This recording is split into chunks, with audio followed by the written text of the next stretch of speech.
Welcome back to TriEdge Radio. I'm traveling at the moment, so here in KL, and very fortunate to be meeting up with triathlete Juliana Ali today. I've known Juliana for a number of years now, and she's been heavily involved in the sport of triathlon and endurance sport for a long time. So it's good to catch up. And how's things going? Good, thank you. Good. So when I first knew you, you were racing quite a lot. Yeah. Are you still racing, or are you more on the administrative side of the sport, or? Yeah, because since I started my family, so it's more about prioritizing. Yeah. But still be able to keep fit and healthy. Yeah. So that's most important to me. But of course, I'm not saying I left the sport, but I try to get involved. Yeah, I do race occasionally. I select my races more carefully nowadays, and I do also officiate at triathlon or duathlon events as a way to give back to the sports. Yeah. It's good that you keep up with your training, because obviously I try to keep up with my training, but it can be hard with a family sometimes. Yeah. What have you found the biggest challenge? We talked about it before, but what are your challenges managing that day-to-day training with the family? Yes, so it's all about, I think to me, is the planning, the time management, and the logistics involved. So previously I was working Monday to Friday, so whatever time I have, like for example during lunch break, yeah, if it takes me lunch break to do my training, then I will do that. Including some Fridays, here in Malaysia we have the Friday prayers. Okay. So sometimes we do have like a longer lunch break, so I do my speed work on the grass on Friday during lunch break. So, and like weekends, sometimes if I do need to go out for longer bike rides, I will need to look for help to take care of my family. And you brought up something interesting, and it's something we deal with in our squad in Singapore is prayers. And obviously there's the time of the year where Hari Raya, we deal with this with a lot of our athletes.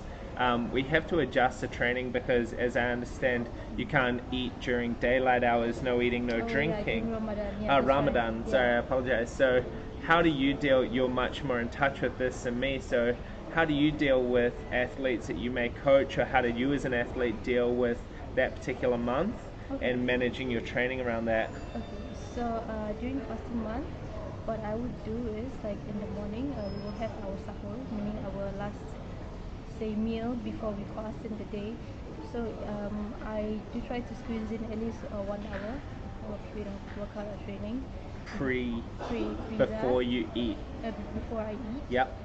And then obviously in the day you can't do anything much. And for night time after we break our fast, Yeah. we will still have another prayer. It's called Salat Tarawih. Yeah. Yeah, so that one will be it will be like you pray in a group or in a mosque. Okay. After that, yeah, we will make up time for training. So for example, when I was studying, what we did was that after Tarawih prayers, we gathered. I was a student back then, so we actually did our training after our prayers. So no excuse on that. Before would you do your prayers, then eat, then train, or would you do your prayers, then train? It will break our fast, Okay. eat, and then you'll pray, Maghrib and Isha, Tarawih. After that, we will train. Right. Yeah, so because in the evening for Muslims, we have 2 prayers, Maghrib, Yeah. during sunset, and nighttime for Isha. So after that, we can train. Yeah. Okay. So from a coaching point of view, I mean, as long as you adjust those timings for the athletes that are doing that, it's actually beneficial. That morning training session in a slightly fasted state, that's really good actually for your fat adaptation. Eating straight after is always a good idea, because then you put back the nutrients that you've lost. So it actually can work quite nicely, just as long as you adjust your training week, right? So you've been involved in the sport for a number of years here. So what do you feel like, how is the sport developing in Malaysia? I guess triathlon, or I know multi-sport Xterra is really popular here. Yeah. So what do you think about the endurance sport scene as a whole in Malaysia? And Okay. Compared to like one before, when I started off, I think around 2005 to 2006. We had like quite a few multi-sports events back then, including adventure races, and now there are lots of races, like almost like every month, every weekend there will be races here and there. And of course the signature events, they keep coming back, like Ironman 70.3. Recently we had the Ironman Langkawi, and my team loved that, by the way. Oh, yeah? I had a lot of people there. oh, Yeah. that's cool. Yeah, so because this year they combined the 70.3 and Langkawi together. Okay. Previously they did the 70.3 in Putrajaya. Yeah. Yeah, and then like the bigger events would be like PD Triathlon, right? Powerman, what else? Ironman Langkawi, Desaru. Desaru, and also like up north in Penang we have the Penang Triathlon and Duathlon. Yeah. And so even more events, and also we have like I think organizers from Singapore coming in, Yeah. organizing races in Malaysia. Johor, there's Correct. a new. Yeah, Yep. yeah. And plus now the international schools also are also Doing. organizing like triathlon events. So Okay. yeah, more events, more participants, and yeah, more interest in the sports, swim, bike, run, and adventure races. So do you feel like with more events, because in Australia and New Zealand, I'm from New Zealand, pretty much what happens in the calendar is that every night of the week you can race, and there leads to perhaps an oversaturation of events. Okay. On this, when a sport's emerging in a country, or when there's issues with road closure like we have in Singapore, you don't get these challenges. But do you feel like there's an oversaturation of events yet, or do you feel like it's the calendar's at a perfect spot? Okay. Normally, like when you say saturation, I would think like more mass sports like Yeah. running, which involves more road closure, Yeah. as opposed to triathlon and duathlon. We don't have like triathlon and duathlon like every other weekend. Right. But if we do have those races, it won't be like in the city. It will be like a bit further from the city, so we won't have that much of a problem with that. Yeah, but it's so the case for Singapore, I think, because there's a small Yeah, island, everyone's there. exactly. Singapore, from my understanding, is race directors are really struggling to get road closure now. And that's why Malaysia, as it's a short trip away, it's an emerging market to do a lot more major sports events, especially those Ironman and prestige races. And people are willing to travel, and we have a great time. So Yeah. And then like for those multi-sports, triathletes, during your off season, I would suggest you guys come over to Sabah, because we have lots of trail running adventure races over there. nice. Yeah, so like we have Sabah Adventure Challenge, which I took part a few years back. The most beautiful thing, like, and then it's all like in the forest and gravel. It's amazing, it's beautiful. You guys should come over to Sabah during your off season. So, Okay? is there someone in Sabah who people can reach out to, or do you know that person, or? I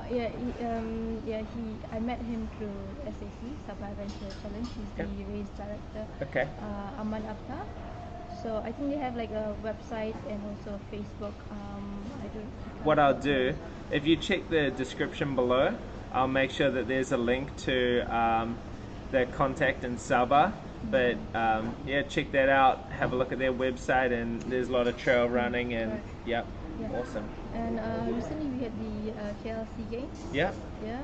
So I think all the neighboring countries showed up, especially for triathlon events. Philippines, I think they had gold and silver. Yep. And I think Malaysia got bronze for the ladies. Yeah. So, and we had lots of people coming to support the athletes for the SEA Games, and I was there also officiating Okay. with my team. Yeah. So now you're doing more officiating. What side of officiating are you doing? Are you doing more team management, or are you a technical official Technical. out on the course? Yeah, technical Okay, official technical official. to make sure the athletes comply Right. with the race rules. So what are some of the things from a technical standpoint that you find that most people get wrong in a race and can tidy up? Okay, like so basically why we have like rules at the first place is to make sure fair play. Yeah. Fair play and also the safety of the participants of the races. So that's why we have all these rules. And basically, technical officials, what we do is that we make sure the race venue, the layout is all safe for you guys, and that you guys also make comply with the rules. So it'll be fair for everyone. And of course, every time before you come to race, whether you are an amateur athlete, professional, or if you are representing your country, just make sure you read the rules of the race before you come. Because there are differences in rules if we talk between a ITU race or a short distance race, drafting, non-drafting, Ironman. There's you can't sit directly behind someone. It's got to be a number of bike lengths back.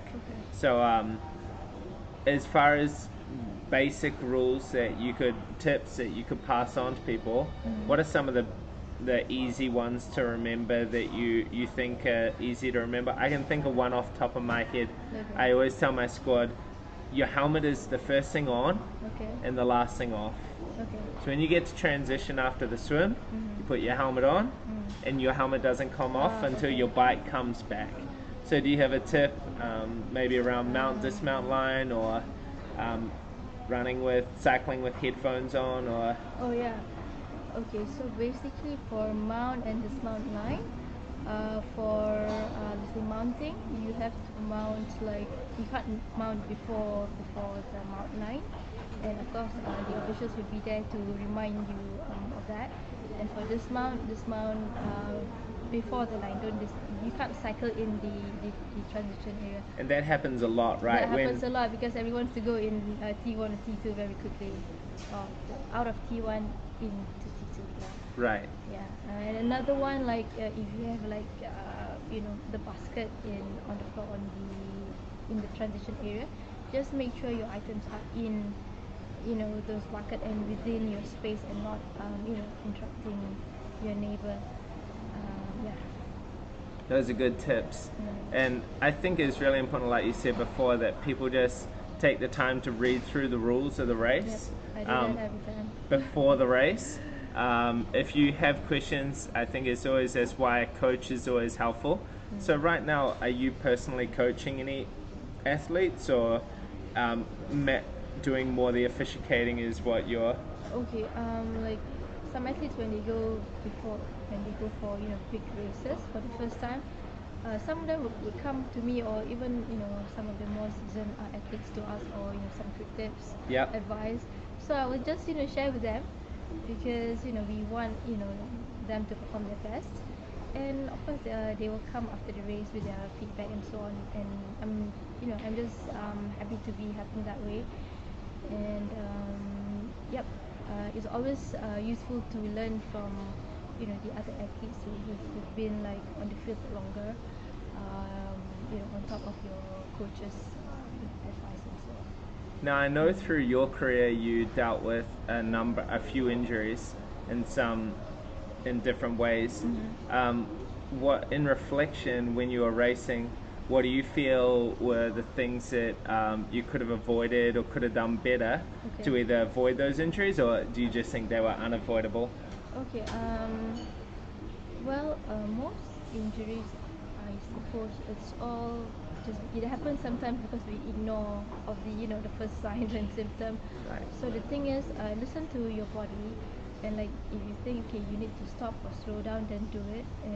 Especially in your training weeks, and then go to your coaches, or like if you need to go to your doctors, your GPs, because you are hurting somewhere, just go and fix the issue, then go back to your regular training. So get on top of the problem early, as opposed to letting it escalate. Yeah, and like the other thing, some athletes, especially the age groupers, I noticed they will start their training late.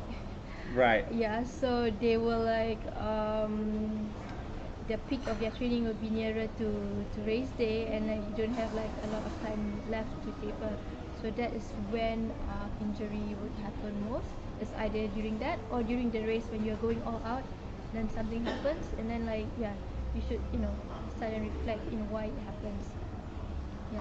So basically, thinking in advance, planning your season out, and a coach can definitely help with that. And that's the value of a coach, is to make sure the periodization, your build up is slow enough that your body can make those adaptations. And race day, I often find the people that tend to break on race day are often the ones that aren't prepared. Correct. And push. Yeah, and like you said, it is important to also seek advice from professional coaches, because they will give you the right advice, not in terms of just physical, but what to expect mentally, emotionally. Because I have come across this. I've came across age groupers who have not taken part in any triathlon events. Yeah. But they choose to do like longer distance. Right. Yes, up to the extent of Ironman, for example. So what happens is that they prepare as usual for the training weeks, but then come race day, what happens is that when the horn blows, they just freeze, stuck in the moment, and they don't really know what to do at that time. So I think like getting professional help with coaches is also important for that matter. Definitely. So I'm not really familiar with the Malaysia triathlon scene, like not really tapped in here. Who are some of the coaches that you would recommend in this market that people reach out to? Again, I can put their website links below. So if you're based here in KL or anywhere in Malaysia, these are the people to reach out to. I personally believe in coaches on the ground that you can meet and have a face-to-face talk with. So who are some of these people here in Malaysia? For triathlon? Yeah, I mean, let's start with triathlon, and if you know running coaches or a good swim squad, then... Yeah, so for like ITU certified, I have like quite a few. One of them would be suesueteoh, Coach suesueteoh, Coach Azhar, Coach Reita Kana. She also coaches, and some of these coaches, they also coach in like just like for example running or cycling. Yeah. I mean, they have like their own like specialist area. Yeah. But they also coach a triathlon and other ones. Okay, so what I'll do, I'll put those links below, and I guess these are also listed. Are they listed on the Triathlon Malaysia website as well? I'm not sure. Not sure. Okay. I'll probably put up the link to Triathlon Malaysia as well, because they usually have a great event calendar on there, so you can check out all these races. And I'll come back to what you just mentioned before, because it's something we run across in our squad a lot. You mentioned about people that are just starting out with the sport, and they straight away get the Ironman bug, and they go from perhaps even not even a race, and I get a call that they want to do Ironman in 5 weeks' time. What do you feel like is an appropriate time from someone from scratch to build up and to adequately complete an Ironman safely? We all know you could do it in 5 weeks, but that's not safe, it's not smart, and it's not fun, and that's what the sport should be. So what do you think is a good timeline?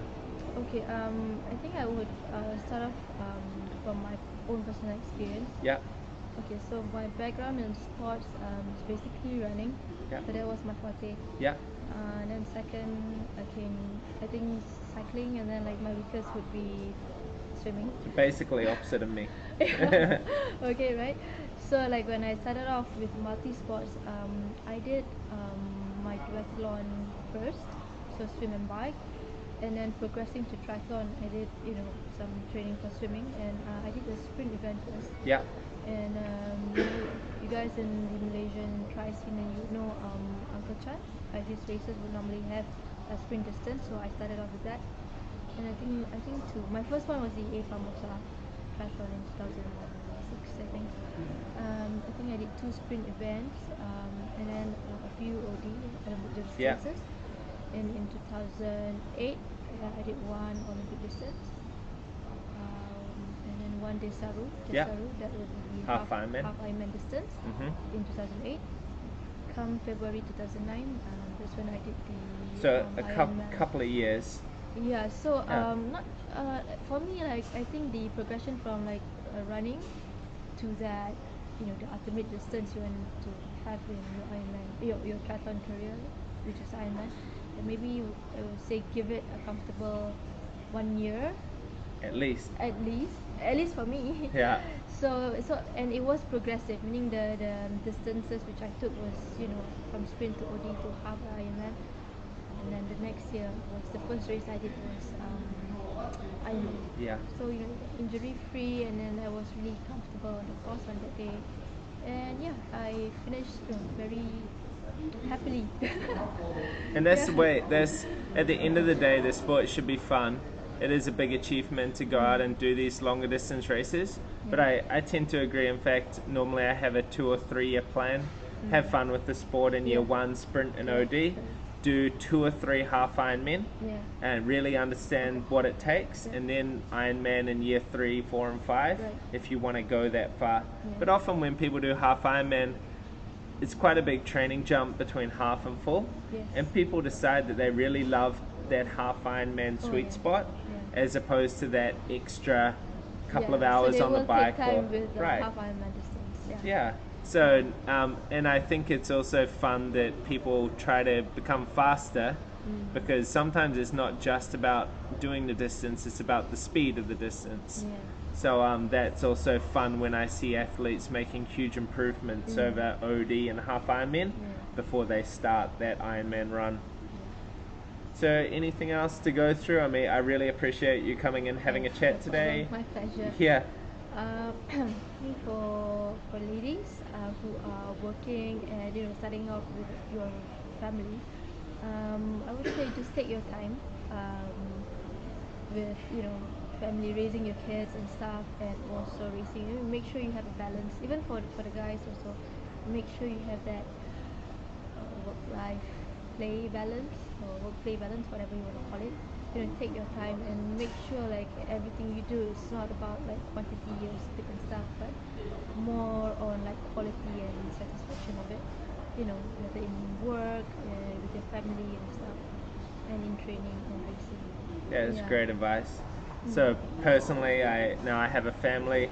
I backed off my own personal training, similar to you, and coaching now as well. A lot of people, and I think it's important that we are going to go through phases in our life, and we can't be fast all the time. Yeah. So good advice. Yeah, like even like for myself, I haven't raced like a triathlon for quite a bit, so I try to make up with a triathlon and, you know, running races and stuff. That's another really good Yeah. good thing to do. Thank you very much for your time. My pleasure. Thank Yeah, you great also. catching up, and Yeah. we'll be back again soon with more talks. But for now, is over and out. Okay, bye.